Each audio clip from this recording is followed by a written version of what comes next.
어제 제가 공개했던 김현지 부속실장이 이재명 대표의 형사사건 컨트롤 타워였다는 정황이 점점 사실로 입증돼 가고 있습니다. 오늘 추가 사실을 공개합니다. 김현지 부속실장은 김용 전 민주연구원 부원장 사건에도 깊숙이 관여되어 있습니다. 김용은 이재명 대통령의 최측근입니다. 20대 대선 경선 과정에서 대장동 업자 유동규 남욱으로부터 불법 대선 자금 6억 원을 받은 혐의로 재판을 받고 있습니다. 김용이 검찰의 체포영장으로 체포됐을 때 김용의 변호를 맡은 이상호 변호사는 김용의 체포영장을 몰래 김현지 보좌관에게 보낸 것으로 보입니다. 누구에게 보고했겠습니까? 또 모든 공범 사건을 이렇게 관리해 왔고 지금도 이렇게 관리하고 있습니까? 김용이 불법 대선 자금을 받으면 후보자인 이재명을 위해서 쓰이게 마련입니다. 불법 자금을 건넨 유동규는 이재명과 친하기도 합니다. 이재명 모르게 김용이 착복할 수 있는 구조 자체가 아닙니다. 올해 7월 7일 조은석 특검은 윤석열 전 대통령의 변호인이 구속영장을 유출했다며 대대적으로 언론에 밝히고 변호사를 피의자로 수사했습니다. 같은 잣대가 적용되어야 합니다. 김용 부원장의 체포영장을 유출하고 이를 받은 김현지 대통령 부속실장과 또 이상호 변호사도 엄중히 수사해야 합니다.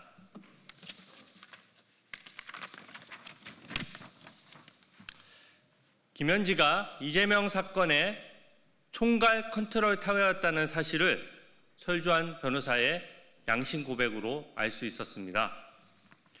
이화영, 김용 사건 모두 이재명 대통령과 공범 관계에 있는 사건들입니다. 공범의 수사 상황을 변호인을 통해 몰래 빼내고 증거인멸을 시도하는 것은 명백한 범죄입니다.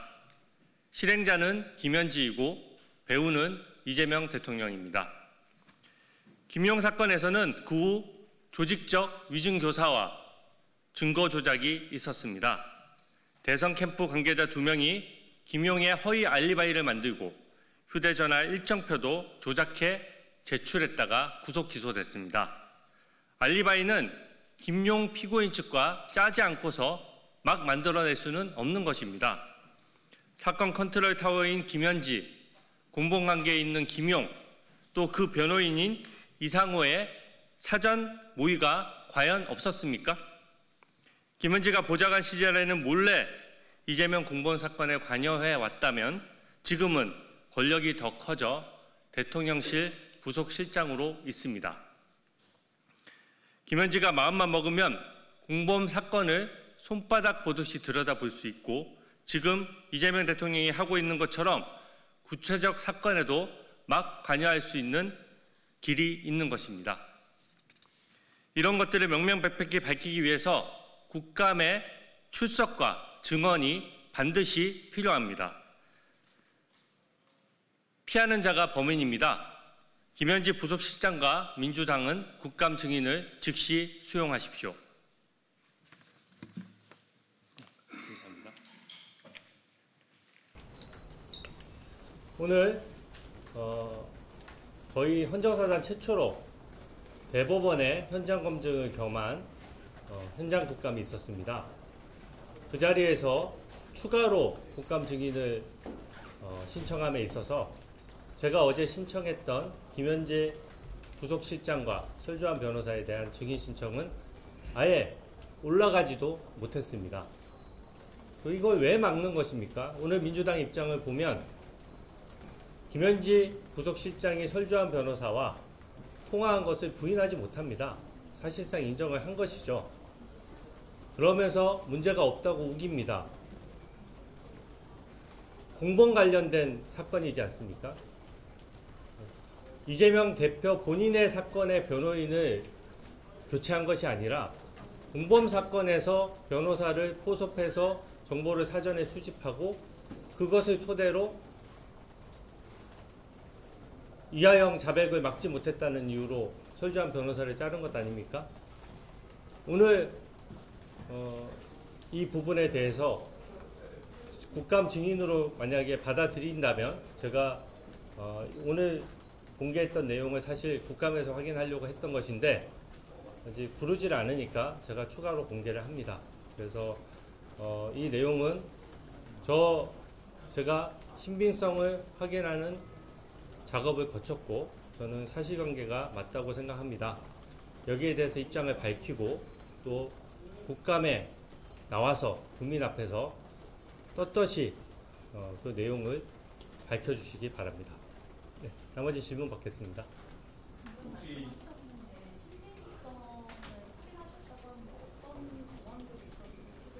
네, 일단 대통령실에 한번 물어봐 주십시오. 아마 부인하지 못할 것입니다. 첫 번째, 저희의 국감에서의 어떤 문제 제기는 제보를 토대로 하는 것입니다. 근데 저는 제보 내용을 항상 어떤 의혹을 제기할 때도 지금 민주당 의원들이 하는 것처럼 카더라 통신으로 한 적이 없습니다. 제가 의혹을 제기하고 고발을 했던 사건들은 기소가 됐고 또 결국에는 사실로 밝혀져 왔습니다. 그만큼 그 제보 내용의 신빙성을 객관적으로 어느 정도 검증한 후에 그것을 밝혀왔기 때문입니다. 저는 국감장에서 면책특권 뒤에서 밝힐 수도 있지만 지금 여기 와서 소통관에서 기자회견 하지 않습니까? 저 나름의 사실관계에 대한 확신을 가지고 있어서 면책특권과 상관없이 밝히는 것이고요. 이제 이 부분에 대한 대답은 김현지 부속실장과 대통령실이 해야 된다고 생각합니다. 공범 관련된 사건이지 않습니까? 이게 보이스피싱 사건이라고 생각하면 간단합니다. 보이스피싱에 모집책이 먼저 근거돼서 수사를 받고 있는데 총책이 뒤에 숨어서 만약에 변호인을 접촉하고 거기에 대해서 불리한 진술이 나오면 변호인을 갈아치웠다. 그 사실이 국민에게 알려지고 재판부에 알려지고 수사기관에 알려졌다. 당연히 구속돼서 엄정하게 수사받아야 될 사안 아닙니까? 그렇기 때문에 권력이 있든 없든 법의 잣대는 동일해야 됩니다. 이 부분은 범죄행위에 가깝고 실제 설주한 변호사의 얘기대로 본인이 직접 통화하신 분이 컨트롤 타워라는 표현을 썼습니다. 그 얘기는 뭐겠습니까? 설주한 변호사 한 명만을 접촉한다는 뜻이 아니죠.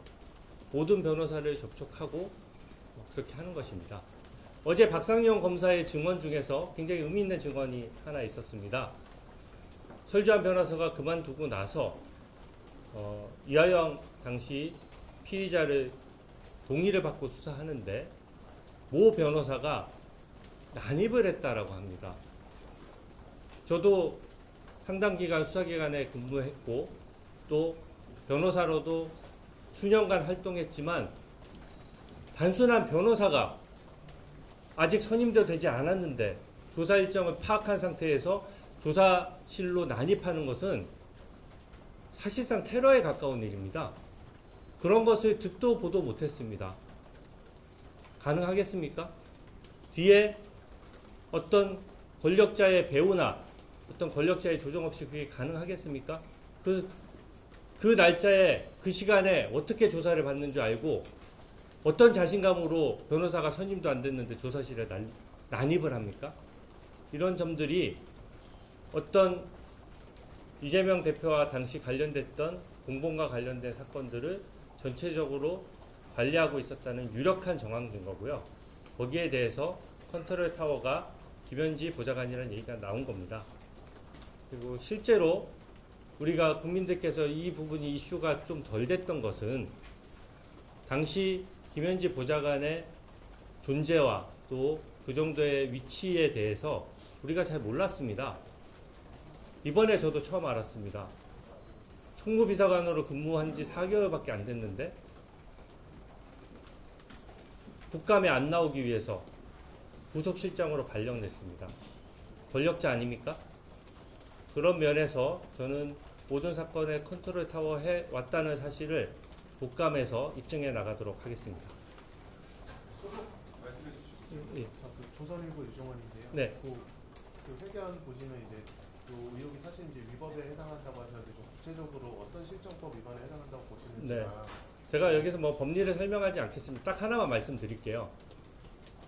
얼마 전에 조은석 내란 특검이 윤석열 전 대통령의 변호인들을 피의자로 소환했던 것을 기억하실 겁니다. 7월 7일자입니다. 그때 그 브리핑 내용이 지금 이 사안에 해당한다고 보시면 됩니다. 체포영장과 구속영장의 피의 사실은 그 당사자의 방어권을 보장하기 위해서 변호인들이 교부받을 수 있는 것입니다. 그것을 공범관계에 있거나 또 공범관계에 없더라도 다른 사람에게 유출하는 것은 수사기밀을 유출하는 것이고 또 경우에 따라서는 개인정보보호법도 위반될 수 있고 여러 가지 법리가 적용됩니다. 그래서 당시 특검이 브리핑했던 내용을 그대로 참고하시면 될 것 같습니다. 차라리 그 제보 내용이라고 밝혀 주셨는데 그 제보 내용에 대한 것을 저에게 설명해 주시면 뭐 그 내용이죠. 사실은 김현지 당시 보좌관이 컨트롤 타워였다면 이런 행위가 한두 번 있었겠습니까? 또 그 사실이 특이하기 때문에 많은 목격자와 많은 경험한 사람들이 따를 수밖에 없는 구조입니다.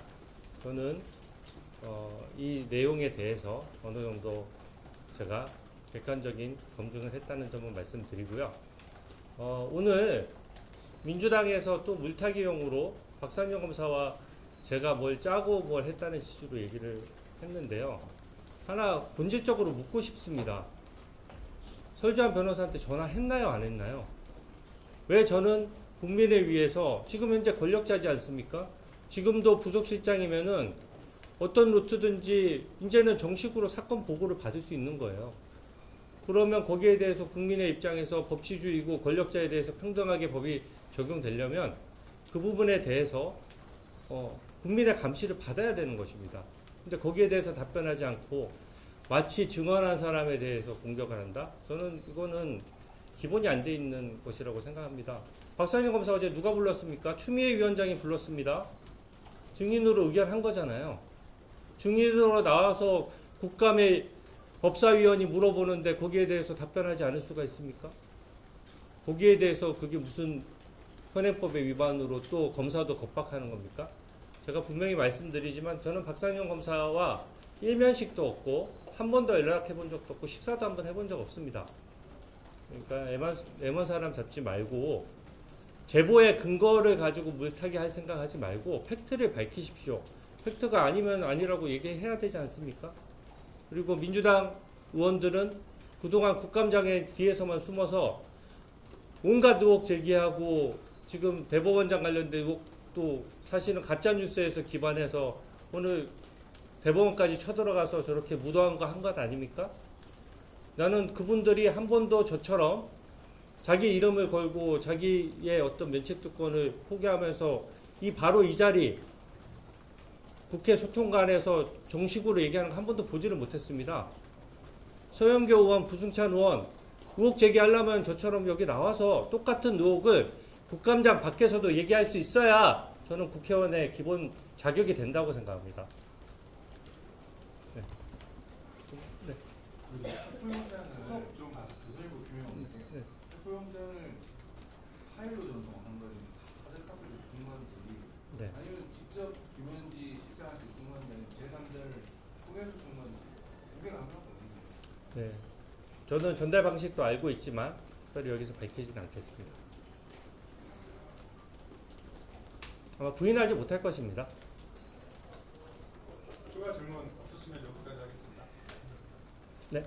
YTN 기존이세요. 혹시 여권 관계자인지 이런 거라도 좀 밝힐 수 있으실까요? 뭐가요? 제보자가 혹시 여권 근데 제보자를 민주당이 항상 얘기를 하면 본인들의 제보자는 건너 들은 사람의 증인으로 부르지도 않으면서 항상 그 얘기를 하는데요. 저는 냉부의 이슈를 할 때도 SNS에서 관련 자료를 검색하고 그 자료를 토대로 저 나름의 검증 방법을 거쳐서 나름의 판단으로 의혹을 제기했던 것이고 저는 이번 것도 신빙성 있는 의혹이라는 말로 대신하겠습니다. 네, 그 정도 하겠습니다. 네, 선생님 고생 많으셨습니다.